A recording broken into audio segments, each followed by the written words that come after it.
Imagine this, an admiral, a fleet of warships prepped for combat, and then suddenly, in the middle of the hangar bay, as missiles were being prepped for launch, he spotted her.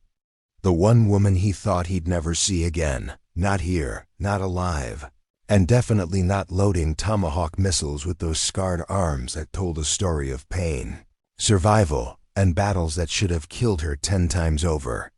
His words slipped out before he could stop them. "Holy SHT, what are you doing here?" Asterisk, in that one moment cracked open a history no one in the Navy was ready to face. Before I unfold this shocking military drama filled with betrayal, hidden pasts, and a war that could tear nations apart, make sure to hit that subscribe button right now, because stories like these, twists like these, and truths like these only get darker, deeper, and more shocking the further you go. It all began on the deck of the USS Hawthorne, a destroyer cutting through the black Atlantic waters under a moonless sky. The crew moved like shadows, efficient, rehearsed, and silent, because what they were preparing for wasn't a drill, it was a real strike order. Intelligence had confirmed a rogue nation was weeks away from deploying a next-generation weapon system that could blind every satellite the US and UK relied upon. Neutralization wasn't just an option, it was survival.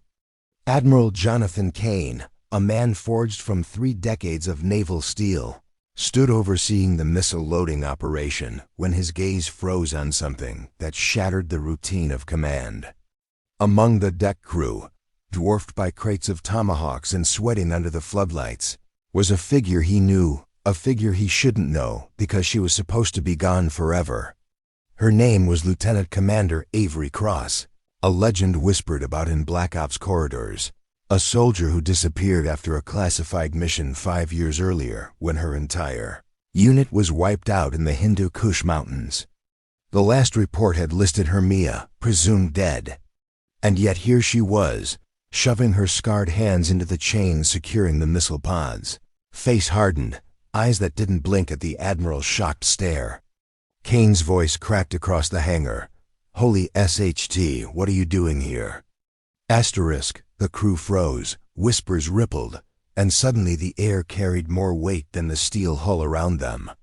Avery didn't answer at first, just kept working, her muscles moving with the precision of someone who had done this 1,000 times, until finally she raised her head and said, "I'm here to finish what you all couldn't." The Admiral's blood ran cold, because those words weren't just defiance, they were a challenge. And behind those words lay a history that could unravel the very mission they were on. Admiral Kane dragged Avery into the operations room, slamming the hatch shut as if to lock her ghost away. "You're not supposed to be here," he growled, eyes burning, but Avery stood unmoved, her scars catching the sterile light like jagged maps of survival. "And yet," she said coolly, "here I am." She explained in pieces, reluctantly, that she had been pulled from death by a covert joint task force, so secret it didn't officially exist. Betrayed by her own commanding officer during that mission in the Hindu Kush, she had been left to die under artillery fire. What no one knew was she had survived, captured, tortured, then recruited by an underground intelligence cell operating outside NATO oversight. She had become a ghost operative, gathering intel on the very rogue nation they were now preparing to strike. But she wasn't here on assignment. No, she was here because she had intercepted chatter that someone aboard the Hawthorne was feeding intel to the enemy.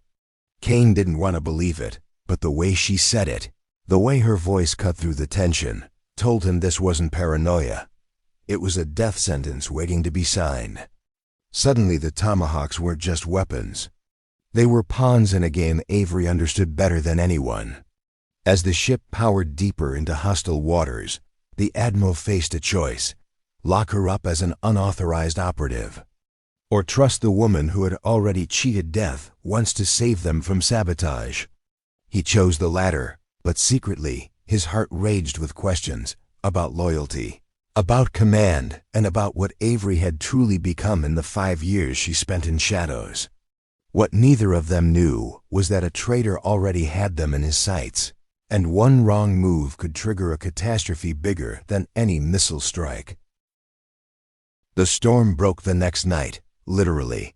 A raging squall hammered the ship while the crew secured weapons, and beneath the cover of thunder, someone made their move. A fuel line to the missile launcher was sabotaged, causing a fireball that nearly took the lives of 2 sailors. Avery was there, dragging them out with arms blistering from flame, her scars igniting whispers among the younger crew who stared at her like a ghost of war risen from the ashes. But Kane saw more. He saw her move with instinct sharper than anyone else aboard, almost as if she knew the saboteur's next step before it happened. That night, Kane confronted her again, demanding answers, and Avery finally broke. The scars across her body weren't just battle wounds. They were torture markers, carved into her flesh by the very enemy they were targeting now.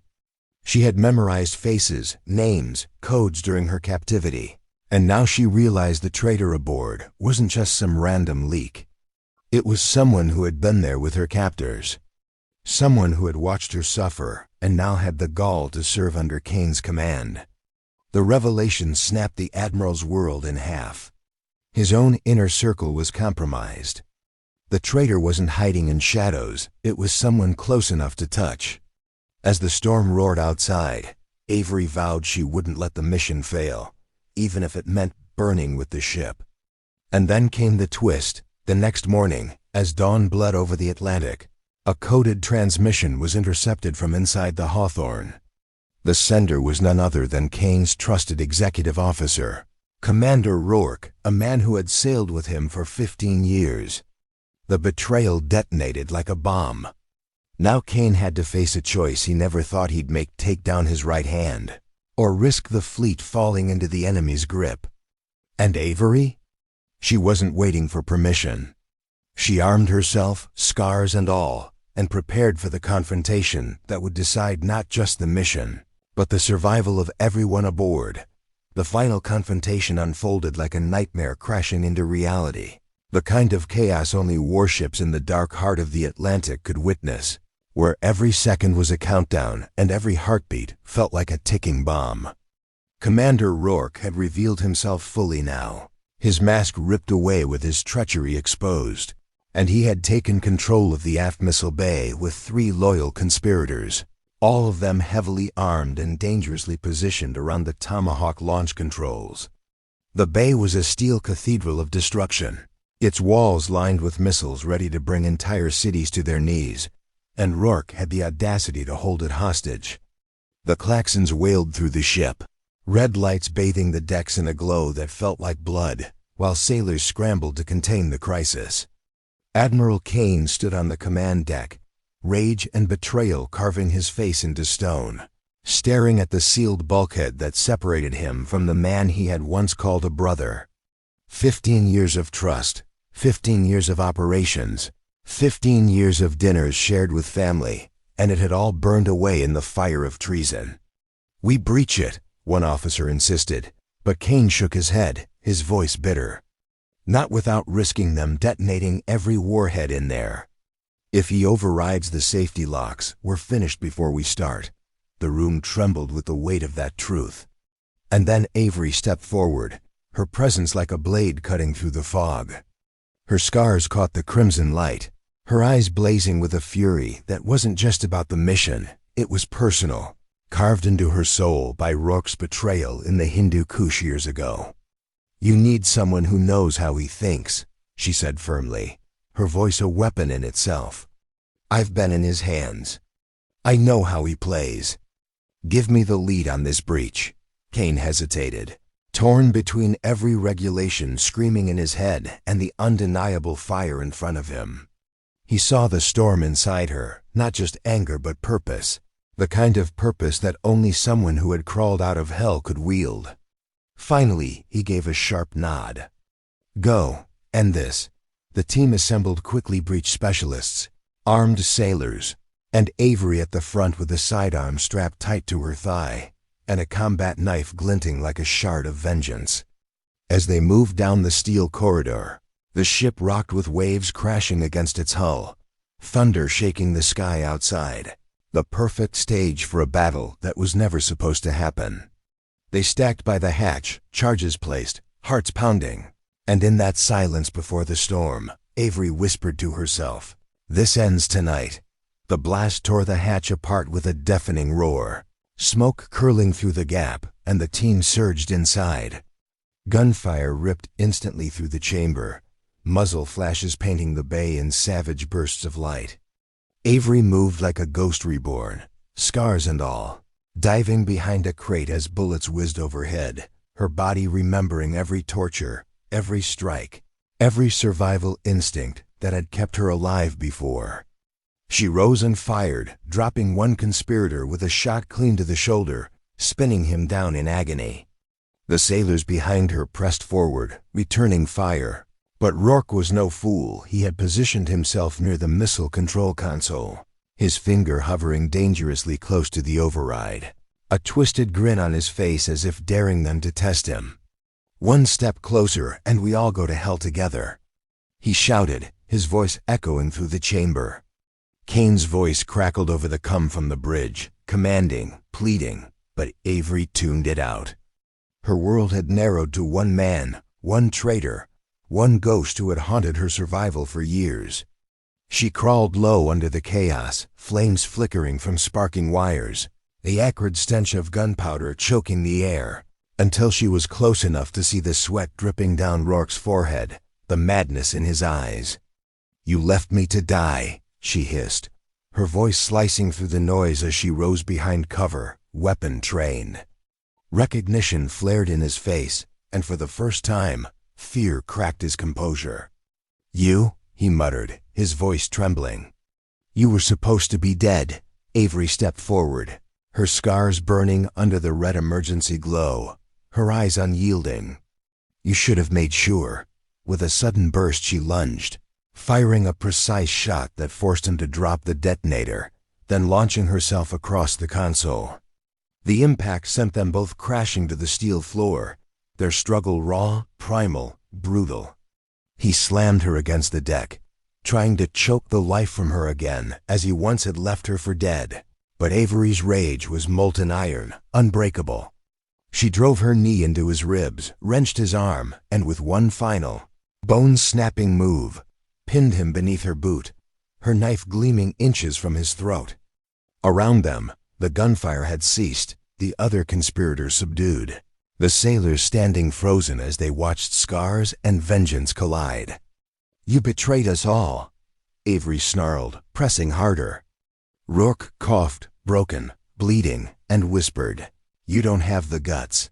For a moment, the chamber held its breath, the entire mission's morality balancing on the edge of her blade. And then Kane appeared, storming in with fury in his eyes, shouting, "Avery, stand down!" She froze, her chest heaving, every nerve screaming to finish it, to carve justice into the man who had destroyed her life. But slowly, painfully, she pulled back, tossing the knife aside. "Justice isn't mine," she said coldly. "It's yours." Kane glared at Rourke, a man he had trusted like blood, and ordered him restrained, his voice cracking with betrayal. "Taken to the brig. He'll answer for this with every ounce of pain he's caused." With the traitor secured, Avery turned back to the console, her fingers dancing across the controls, securing the Tomahawk system. Moments later, the launch sequence initiated, the missiles roaring into the night sky like thunder gods unleashed, their trails carving fire across the dark heavens. The enemy's weapon program was obliterated before it could ever rise, a strike that would echo in silence across nations. On the deck, Avery stood in the wind, her scars exposed, her soul lighter for the first time in years. She wasn't a ghost anymore, she was the storm itself. Kane joined her, silent for a long moment before finally saying, "You saved us all.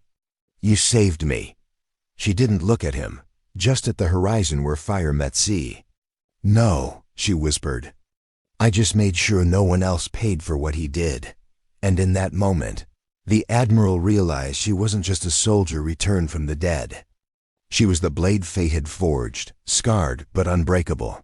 A warrior who had come back not as a victim, but as the weapon they had always needed.